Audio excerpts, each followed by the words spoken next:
name is Xander Cook from the Sports Spot.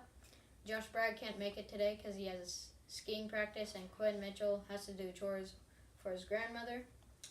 The man behind the camera is our best friend, Adam Hoxie.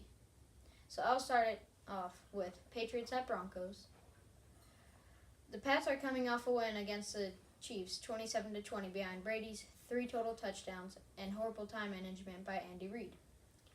Eric Berry, Sean Smith, and Marcus Peters, who are 3 of the best defensive backs in the game, failed to shut down any receivers. Gronk had 7 catches and 83 yards and 2 touchdowns. Julian Edelman had 10 receptions and 100 yards, while Danny Amendola had 2 receptions and 18 yards. Keyshawn Martin and Brandon LaFell had a combination of 63 yards and 5 catches, mainly by Keyshawn Martin. Steven Jackson was used very sparingly with only 6 attempts and 16 yards. Jameis White had only 1 attempt and 5 yards.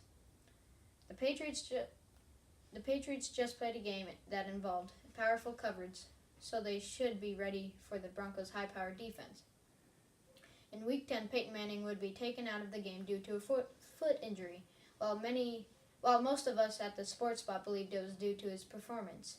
He came back in Week 17 and lit up the field against the Chargers. It was a big difference from his previous 4 interceptions, 5 completions, and 35 yards. Last week against the Steelers, when the Broncos won 23-16, Manning had 222 yards, no touchdowns, and no interceptions, while C.J. Anderson had 72 yards and a touchdown. The Broncos' key to victory is for the defense to keep up with Tom Brady and his receiving corps. The offensive key to victory is to withstand the pressure of the offense and keep up with the scoreboard and to have good ball control. The Patriots' key to victory is to keep pressure on Denver and score every chance they can. The defensive key to victory is to shut down the run game and keep Emmanuel Sanders and Demaryius Thomas in check.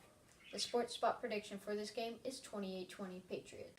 The Cardinals have had an up-and-down year. They flattened the Packers and got flattened by the Seahawks.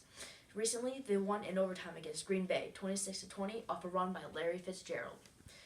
In that game, Fitzgerald had 8 receptions and 176 yards.